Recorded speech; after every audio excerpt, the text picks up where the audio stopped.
ನಮಸ್ತೆ friends, welcome back to my channel Jaya Hegde Kannada YouTube channel. ನಾನು Jaya. Friends, ಇವತ್ತಿನ ವಿಡಿಯೋದಲ್ಲಿ ಗುಲಾಬಿ ಗಿಡಗಳನ್ನು ಬೇಸಿಗೆಯಲ್ಲಿ ನಾವು ಯಾವ ರೀತಿ ಆರೈಕೆ ಮಾಡಬೇಕು ಅನ್ನೋದನ್ನು ಹೇಳ್ತೀನಿ.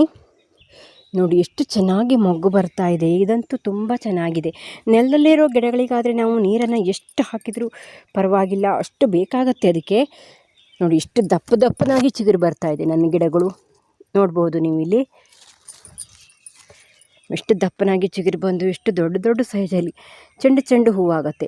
ಈ ರೀತಿ ಆಗಬೇಕಾದ್ರೆ ಏನೇನು ಮಾಡಬೇಕು ಅನ್ನೋದನ್ನು ನಾನು ಕೆಲವೊಂದು ವಿಡಿಯೋದಲ್ಲಿ ಹೇಳಿದ್ದೀನಿ, ಇನ್ನು ಕೆಲವು ವಿಡಿಯೋದಲ್ಲಿ ಹೇಳ್ತಾ ಹೋಗ್ತೀನಿ. ಹಾಗಾಗಿ ಬೇಸಿಗೆನಲ್ಲಿ ನಾವು ಯಾವ ರೀತಿ ಕೇರ್ ಮಾಡಬೇಕು ಅನ್ನೋದನ್ನು ಇವತ್ತಿನ ವಿಡಿಯೋದಲ್ಲಿ ಹೇಳ್ತೀನಿ. ನೀವು ನನ್ನ ಚಾನಲ್ಗೆ ಹೊಸಬರಾದರೆ ಸಬ್ಸ್ಕ್ರೈಬ್ ಮಾಡ್ಕೊಳ್ಳಿ. ಹಾಗೆ ಪಕ್ಕದಲ್ಲಿರೋ ಬೆಲ್ಲೈಕನ್ ಕ್ಲಿಕ್ ಮಾಡಿ ಆಲ್ ಅಂತ ಸೆಲೆಕ್ಟ್ ಮಾಡಿಕೊಂಡ್ರೆ ನಾನು ಹಾಕುವ ಎಲ್ಲ ವಿಡಿಯೋದ ನೋಟಿಫಿಕೇಷನ್ ನಿಮಗೆ ಬರುತ್ತೆ. ಎಲ್ಲ ವಿಡಿಯೋಸನ್ನು ನೀವು ನೋಡ್ಬೋದು. ಹಾಗೆ ನಿಮಗೆ ಯಾವುದಾದ್ರೂ ಗೊಬ್ಬರಗಳು ಬೇಕಾದರೆ ಆನ್ಲೈನಲ್ಲಿ ಫ್ಲಿಪ್ಕಾರ್ಟಲ್ಲಿ ಸಿಗುತ್ತೆ. ನಾನು ಲಿಂಕನ್ನು ಹಾಕ್ತೀನಿ, ತರಿಸ್ಕೋಬೋದು. ಗಾರ್ಡನಿಂಗ್ ಐಟಮ್ ಯಾವ್ದು ಬೇಕಾದರೂ ಸಿಗುತ್ತೆ, ನೀವು ಬೇಕಾದರೆ ತರಿಸ್ಕೊಳ್ಳಿ. ಮತ್ತು ನಂದು JH ಕನ್ನಡ ಸ್ಟೋರೀಸ್ ಅಂತ ಮತ್ತೊಂದು ಚಾನಲ್ ಇದೆ, ಕತೆ ಹೇಳ್ತೀನಿ ಇದರಲ್ಲಿ. ಅದನ್ನು ಕೂಡ ಸಬ್ಸ್ಕ್ರೈಬ್ ಮಾಡಿ, ವಿಡಿಯೋಸನ್ನು ನೋಡಿ, ಪ್ಲೀಸ್ ಸಪೋರ್ಟ್ ಮಾಡಿ. ನೋಡ್ಬೋದು ಇಲ್ಲೆಲ್ಲ ಎಷ್ಟೊಂದು ಚೆನ್ನಾಗಿ ಹೂವಾಗಿತ್ತು ಈ ಗಿಡ ಎಲ್ಲ. ಅಂದರೆ ಇದು ತುಂಬ ಚೆನ್ನಾಗಿ ಹೂವಾಗಿದೆ. ನೆಲದಲ್ಲಿರುವ ಗಿಡಗಳು ಹಾಗೆ ನಾವು ನೀರನ್ನು ಎಷ್ಟು ಕೊಡ್ತೀವೋ ಮತ್ತು ಫರ್ಟಿಲೈಸರನ್ನು ಎಷ್ಟು ಕೊಡ್ತೀವೋ ಅಷ್ಟು ಚೆನ್ನಾಗಿ ಹೂವಾಗುತ್ತೆ. ಆದರೆ ಮಳೆಗಾಲದಲ್ಲಿ ನಮ್ಮ ಮಲೆನಾಡಲ್ಲಿ ಇದನ್ನು ಇಟ್ಕೊಳ್ಳೋದು ತುಂಬ ಕಷ್ಟ. ಮಳೆ ಹೆಚ್ಚಾದರೆ ಸತ್ತೋಗ್ಬಿಡತ್ತೆ. ಹಾಗಾಗಿ ಒಂದಷ್ಟು ಗಿಡಗಳನ್ನು ಪಾಟಲ್ಲಿ ಹಾಕ್ಕೊಳ್ಳೋದು ಅನಿವಾರ್ಯ ಆಗಿಬಿಡತ್ತೆ. ಪಾಟಲ್ಲಿರೋ ಗಿಡಗಳನ್ನು ನೋಡಿ ಆಗಾಗ ಪ್ರೂನ್ ಮಾಡ್ತಾ ಇರಬೇಕಾಗತ್ತೆ. ನೋಡಿ ಹೂವಾಗಿ ಕಟ್ಟಾಗಿರೋದನ್ನೆಲ್ಲ ಈ ರೀತಿ ಕಟ್ ಮಾಡ್ತಾ ಬಂದರೆ ಹೊಸ ಚಿಗುರುಗಳು ಬರುತ್ತೆ. ಅದನ್ನು ನಾವು ದೊಡ್ಡದಾಗಿ ಬಿಡಲಿಕ್ಕೆ ಹೋಗಬಾರ್ದು. ಮತ್ತು ಈ ಕಳೆಗಳನ್ನೆಲ್ಲ ತೆಗೆದು ಆದಷ್ಟು ಮಲ್ಚಿಂಗ್ ಮಾಡಬೇಕು. ನೋಡಿ ನಾನು ಇಲ್ಲಿ ರಟ್ಟಿನ ಪೀಸನ್ನೆಲ್ಲ ಮಲ್ಚಿಂಗ್ ಮಾಡಿದ್ದೀನಿ. ನೇರವಾಗಿ ಬಿಸಿಲು ಈ ಮಣ್ಣಿಗೆ ತಾಗಬಾರ್ದು, ಡ್ರೈ ಆಗಬಾರ್ದು ಮಣ್ಣು. ಆ ರೀತಿ ನೋಡ್ಕೋಬೇಕು. ಮತ್ತು ನಾವು ಅದು ಒಣಗತ್ತೆ ಅಂತ ಎರಡೆರಡು ಟೈಮ್ ನೀರು ಹಾಕಿದಾಗ ಓವರ್ ವಾಟ್ರಿಂಗ್ ಕೂಡ ಆಗ್ಬೋದು. ವಾಟ್ರಿಂಗ್ ಆಗದೆ ಹೋದಾಗೆ ನಾವು ಅದನ್ನು ನೋಡ್ಕೋಬೇಕು. ಗಿಡಗಳಿಗೆ ನೀರು ಕಡಿಮೆ ಆದರೆ ಸಾಯಲ್ಲ, ಆದರೆ ಗಿಡಗಳಿಗೆ ನೀರು ಹೆಚ್ಚಾದರೆ ಸತ್ತು ಹೋಗಿಬಿಡತ್ತೆ, ಬೇರು ಕೊಳೆತು ಹೋಗಿಬಿಡತ್ತೆ.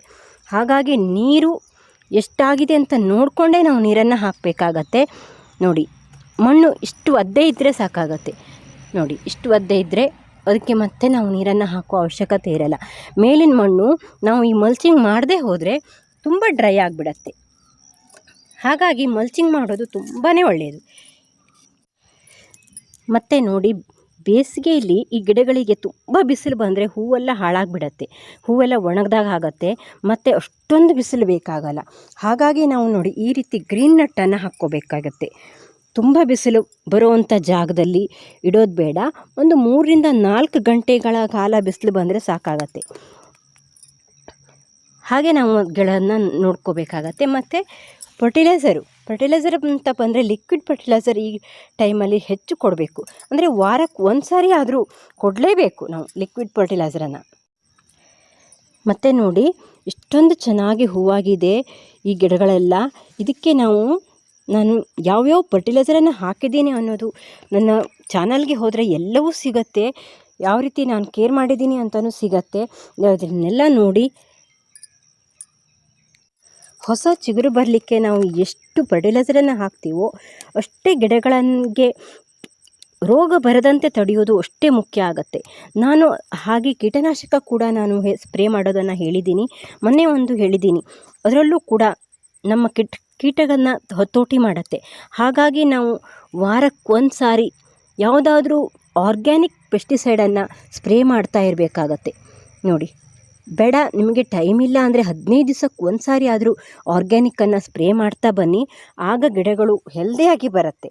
ಹಾಗಿದ್ದರೆ ಮಾತ್ರ ಗಿಡ ಚೆನ್ನಾಗಿ ಬರುತ್ತೆ. ಅದಿಲ್ಲ ಅಂದರೆ ಕೆಲವೊಂದು ಸಾರಿ ಮೊಗ್ಗು ಬಿಡಲ್ಲ, ಏನೂ ಆಗಲ್ಲ, ಕೆಳಗಡೆ ಫಂಗಸ್ ಆಗಿಬಿಡತ್ತೆ, ಬೇರಿಗೂ ಕೂಡ ಫಂಗಸ್ ಆಗಿರುತ್ತೆ. ಹಾಗಾಗಿ ನಾವು ಅದನ್ನು ನೋಡಿಕೊಂಡು ಗಿಡಗಳಿಗೆ ಆರೈಕೆಗಳನ್ನು ಮಾಡಬೇಕಾಗತ್ತೆ. ಮತ್ತು ಈಗ ಬೇಸಿಗೆ ನಾವು ಬರೀ ಲಿಕ್ವಿಡನ್ನು ಹಾಕಬೇಕಾ, ಇದನ್ನು ಹಾಕಬಾರ್ದ, ಡ್ರೈ ಫರ್ಟಿಲೈಸರನ್ನು ಹಾಕಬಾರ್ದ ಅಂತ ಕೇಳೋದಾದರೆ ಡ್ರೈ ಫರ್ಟಿಲೈಸರು ಕೂಡ ಬೇಕಾಗತ್ತೆ. ಲಿಕ್ವಿಡ್ಡು ಕ್ವಿಕ್ಕಾಗಿ ರಿಸಲ್ಟ್ ಕೊಡುತ್ತೆ. ಮತ್ತು ಅದು ತಾತ್ಕಾಲಿಕ ಅಷ್ಟೇ. ಹಾಗಾಗಿ ಅದು ನಿಧಾನವಾಗಿ ಅಬ್ಸರ್ವ್ ಮಾಡ್ಕೊಳ್ಳೋಕ್ಕೆ ನಾವು ಒಂದಷ್ಟು ಡ್ರೈ ಫರ್ಟಿಲೈಸರನ್ನು ಹಾಕಲೇಬೇಕು. ತಿಂಗಳಿಗೆ ಒಂದು ಸಾರಿ ಆದರೂ ಯಾವುದಾದ್ರೂ ಫರ್ಟಿಲೈಸರನ್ನು ಹಾಕಿ. ಅಂದರೆ ನೀವು ಕುರಿ ಗೊಬ್ಬರ, ಕೋಳಿ ಗೊಬ್ಬರ, ವರ್ಮಿ ಕಂಪೋಸ್ಟು, ಇಲ್ಲಾಂದರೆ ಈ ಸಾಸಿವೆ ಹಿಂಡಿ ಮತ್ತು ನಾನೊಂದಷ್ಟು ಮಿಕ್ಸ್ಚರ್ನ ಹೇಳಿ ಹಾಕಿರ್ತೀನಲ್ಲ, ಅದನ್ನೆಲ್ಲ ಮಿಕ್ಸ್ ಮಾಡಿ ಹಾಕಿ. ಅದರಲ್ಲಿರೋವಂಥ ಎಲ್ಲ ಪೋಷಕಾಂಶಗಳು ಇದಕ್ಕೆ ಸಿಗುತ್ತೆ. ಕ್ಯಾಲ್ಸಿಯಂ, ನೈಟ್ರೋಜನ್, ಪೊಟ್ಯಾಷಿಯಮ್ ಎಲ್ಲ ಹೇರಳವಾಗಿ ಬೇಕಾಗತ್ತೆ ಈ ಗುಲಾಬಿ ಗಿಡಗಳಿಗೆ. ಹಾಗಾಗಿ ಮಿಕ್ಸ್ ಫರ್ಟಿಲೈಸರನ್ನು ಹಾಕಿ. ಬೋನ್ ಮಿಲ್ಲು ಮತ್ತು ನೀವು ಈ ಎಗ್ಗೆಲ್ಲ ತಿನ್ನೋದಾದರೆ ಎಗ್ ಸೆಲ್ಸನ್ನು ಹಾಕಿ. ಅದರಲ್ಲಿ ಕ್ಯಾಲ್ಸಿಯಂ ಹೇರಳವಾಗಿರುತ್ತೆ. ಅದರಿಂದ ನಿಮ್ಮ ಗಿಡಗಳು ಹೆಲ್ದಿಯಾಗಿ ಬರುತ್ತೆ. ನಮ್ಮ ಗಿಡಗಳು ರೋಗ ನಿರೋಧಕ ಶಕ್ತಿ ಇದ್ದರೆ ಮಾತ್ರ ಗಿಡ ಚೆನ್ನಾಗಿ ಬರುತ್ತೆ. ಹಾಗಾಗಿ ನಾವು ಫರ್ಟಿಲೈಸರನ್ನು ಹಾಕೋದು ತುಂಬ ಮುಖ್ಯ ಆಗುತ್ತೆ. ಈ ಅಲೋವೆರಾ ಇವನ್ನೆಲ್ಲ ಹಾಕಿ, ಬಾಳೆಹಣ್ಣು ಸಿಪ್ಪೆ ಇದರಲ್ಲೆಲ್ಲ ಪೊಟ್ಯಾಷಿಯಮ್ ಹೆಚ್ಚಾಗಿರುತ್ತಲ್ಲ, ಹಾಗೆ ಈ ಟೀ ಮಾಡಿ ಸೋಸಿರುವಂಥ ಟೀ ಪುಡಿನ ಹಾಕೋದ್ರಿಂದ ಈ ಗುಲಾಬಿ ಗಿಡ ಹೆಚ್ಚು ಗ್ರೋತನ್ನು ಕಾಣುತ್ತೆ. ಮತ್ತು ಗಿಡಗಳಿಗೆ ನಾವು ಈ ಟೈಮಲ್ಲೆಲ್ಲ ಸ್ಪ್ರೇ ಮೂಲಕ ನಾವು ನೀರನ್ನು ಕೊಡಬೇಕಾಗತ್ತೆ. ಅಂದರೆ ನೋಡಿ, ಈ ಎಲೆಗಳ ಮೇಲೆಲ್ಲ ಈ ಧೂಳು ಮತ್ತು ಈ ಸಣ್ಣ ಸಣ್ಣ ಕಣಗಳೆಲ್ಲ ಆಗಿ ಅದು ಆ ರಂಧ್ರಗಳೆಲ್ಲ ಬ್ಲಾಕ್ ಆಗಿರುತ್ತೆ. ನಾವು ಸ್ಪ್ರೇ ಮಾಡೋದ್ರಿಂದ, ನೀರನ್ನು ಸ್ಪ್ರೇ ಮಾಡೋದ್ರಿಂದ ಈ ಎಲೆಗಳೆಲ್ಲ ರಂಧ್ರಗಳೆಲ್ಲ ಓಪನ್ ಆಗಿ ಅದು ಆಹಾರವನ್ನು ತಯಾರು ಮಾಡಲಿಕ್ಕೆ ಅದಕ್ಕೆ ಹೆಲ್ಪ್ ಆಗುತ್ತೆ. ಮತ್ತು ಇಲ್ಲೆಲ್ಲ ಸ್ಟ್ರೆಸ್ ಆಗಿರುತ್ತೆ ಬಿಸಿಲಿಗೆ. ಹಾಗಾಗಿ ನಾವು ಸ್ಪ್ರೇ ಮಾಡೋದ್ರಿಂದ ಈ ಎಲ್ಲ ಕಾಂಡಗಳು ಸ್ಮೂತ್ ಆಗುತ್ತೆ. ನೋಡಿ, ಇಲ್ಲೆಲ್ಲ ಚಿಗುರು ಬಂದಿದೆ, ಇಲ್ಲೆಲ್ಲ ಎಷ್ಟು ಚೆನ್ನಾಗಿ ಚಿಗುರು ಬಂದಿದೆ. ಈ ರೀತಿ ಚಿಗುರು ಬರಬೇಕು ಅಂದರೆ ನಾವು ಕಾಂಡಗಳಿಗೂ ನೀರನ್ನು ಸ್ಪ್ರೇ ಮಾಡಬೇಕು, ಪೆಸ್ಟಿಸೈಡನ್ನು ಸ್ಪ್ರೇ ಮಾಡಬೇಕು. ಅದೇ ರೀತಿ ಫರ್ಟಿಲೈಸರನ್ನು ಕೂಡ ಒಂದೊಂದು ಸಾರಿ ಕೆಲವೊಂದು ಸ್ಪ್ರೇ ಮಾಡಿ, ಅದು ಕೂಡ ಚೆನ್ನಾಗಿ ಬರುತ್ತೆ. ಕೆಲವೊಂದು ಫರ್ಟಿಲೈಸರನ್ನು ಕೂಡ ನಾವು ಸ್ಪ್ರೇ ಮಾಡಬೇಕಾಗತ್ತೆ. ಆಗ ಗಿಡಗಳು ಹೆಲ್ದಿಯಾಗಿ ಬರುತ್ತೆ. ಮತ್ತು ನಾವು ನೀರನ್ನು ಕೂಡ ಸ್ಪ್ರೇ ಮಾಡೋದ್ರಿಂದ ಸ್ಟ್ರೆಸ್ ಕಡಿಮೆ ಆಗುತ್ತೆ ಗಿಡಗಳಿಗೆ. ಹಾಗಾಗಿ ನಾವು ನೋಡ್ಬೋದು, ನಾವು ಬಿಸಿಲಿಗೆಲ್ಲ ಹೋಗಿ ಬಂದಮೇಲೆ ನಾವು ಮುಖಕ್ಕೆ ಮತ್ತು ಕಾಲಿಗೆಲ್ಲ ನೀರನ್ನು ಹಾಕ್ಕೊಂಡ್ರೆ ಎಷ್ಟು ಹಾಯ್ ಅನಿಸುತ್ತಲ್ಲ, ಹಾಗೆ ಗಿಡಗಳಿಗೂ ಕೂಡ ನಾವು ಸ್ವಲ್ಪ ಮೇಲೆಲ್ಲ ಸ್ಪ್ರೇ ಮಾಡಿದರೆ ನೀರನ್ನು ಬೆಳಗ್ಗಿನ ಹೊತ್ತು ಅಥವಾ ಬಿಸಿಲು ಹೊತ್ತಲ್ಲಿ ನೀವು ಈ 2 ಟೈಮ್ ನೀರು ಹಾಕ್ತಿರಲ್ಲ, ಹಾಗೆ ಮಾಡೋಕ್ಕೆ ಹೋಗಬೇಡಿ. ಒಂದು ಟೈಮ್ ಗಿಡಗಳಿಗೆ ಬುಡದಲ್ಲಿ ನೀರು ಹಾಕಿ, ಮತ್ತೊಂದು ಟೈಮು ಸ್ಪ್ರೇ ಮಾಡಿ. ಆಗ ಗಿಡಗಳು ಹೆಲ್ದಿಯಾಗಿ ಬರುತ್ತೆ. ಸಂಜೆ ಟೈಮ್ ಆದರೂ ಓಕೆ, ಸ್ಪ್ರೇ ಮಾಡಿ ಗಿಡಗಳಿಗೆ ನೀರನ್ನು, ಆಗ ಗಿಡ ಚೆನ್ನಾಗಿ ಬರುತ್ತೆ. ನೋಡಿ, ಇಲ್ಲೆಲ್ಲ ನೋಡ್ಬೋದು ಎಷ್ಟು ದಪ್ಪ ದಪ್ಪನಾಗಿ ಗಿಡಗಳು ಚಿಗುರುತ್ತಾ ಇದೆ. ಹಾಗಾಗಿ ನಾವು ಈ ಕುರಿ ಗೊಬ್ಬರನ ಹಾಕೋದ್ರಿಂದ ಅದು ನಿಧಾನವಾಗಿ ಗಿಡಗಳಿಗೆ ಅಬ್ಸರ್ವೇಷನ್ ಕೊಡುತ್ತೆ. ಹಾಗಾಗಿ ಅಬ್ಸರ್ವ್ ಮಾಡ್ಕೊಳ್ಳುತ್ತೆ. ಆ ಫರ್ಟಿಲೈಸರ್ ತುಂಬ ಒಳ್ಳೆಯದು. ಅಂದರೆ ಬೇಗ ಅದು ಕಂಪೋಸ್ಟ್ ಆಗಲ್ಲ, ನಿಧಾನವಾಗಿ ಕೊಡುತ್ತೆ. ನೋಡಿ, ಈ ರೀತಿ ನೋಡಿ ಎಷ್ಟೊಂದು ಚಿಗುರುಗಳು ಬಂದಿದೆ ಈ ಗಿಡದಲ್ಲೆಲ್ಲ. ತುಂಬಾ ಚಿಗುರುಗಳು ಬಂದಿದೆ. ನೋಡಿ, ಇದೆಲ್ಲ ಎಷ್ಟು ದಪ್ಪನಾಗಿ ಚಿಗುರು ಬಂದಿದೆ ಅಂತ. ಇಲ್ಲಿ ನೋಡಿ ಎಷ್ಟು ಚೆನ್ನಾಗಿ ಚಿಗುರು. ಈ ರೀತಿ ಚಿಗುರು ಬರಬೇಕು ಅಂದರೆ ನಾವು ಫರ್ಟಿಲೈಸರನ್ನು ಆಗಾಗ ಹಾಕ್ತಾ ಇರಬೇಕು, ನೀರನ್ನು ಸ್ಪ್ರೇ ಮಾಡಬೇಕು.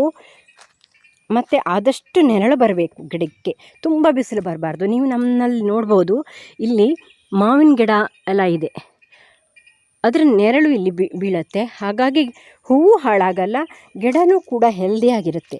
ಇಷ್ಟಾದರೂ ನೆರಳು ಗಿಡಗಳಿಗೆ ಬೇಕಾಗತ್ತೆ ಈ ಬೇಸಿಗೆಲೆಲ್ಲ. ಹಾಗಂತ ಮಳೆಗಾಲದಲ್ಲಿ ಇದಕ್ಕೆ ನೆರಳು ಹೆಚ್ಚಾಗಿಬಿಡತ್ತೆ. ಫ್ರೆಂಡ್ಸ್, ನಾನು ಹೇಳಿರೋ ಎಲ್ಲ ಟಿಪ್ಸನ್ನು ಫಾಲೋ ಮಾಡಿ ಬೇಸಿಗೆಯಲ್ಲೂ ಕೂಡ ನಿಮ್ಮ ಗಿಡಗಳು ಇದೇ ರೀತಿ ಚಿಗುರು ಬಂದು ಹೂವಾಗುತ್ತೆ. Thank you for watching. ಈ ವಿಡಿಯೋ ಇಷ್ಟ ಆಯಿತು ಅಂದ್ಕೊಡ್ತೀನಿ. ಇನ್ನೇನಾದರೂ ಡೌಟ್ ಇದ್ದರೆ ಕಾಮೆಂಟ್ ಮಾಡಿ. Thank you for watching. Bye. ಮುಂದಿನ ವಿಡಿಯೋದಲ್ಲಿ ಸಿಗ್ತೀನಿ.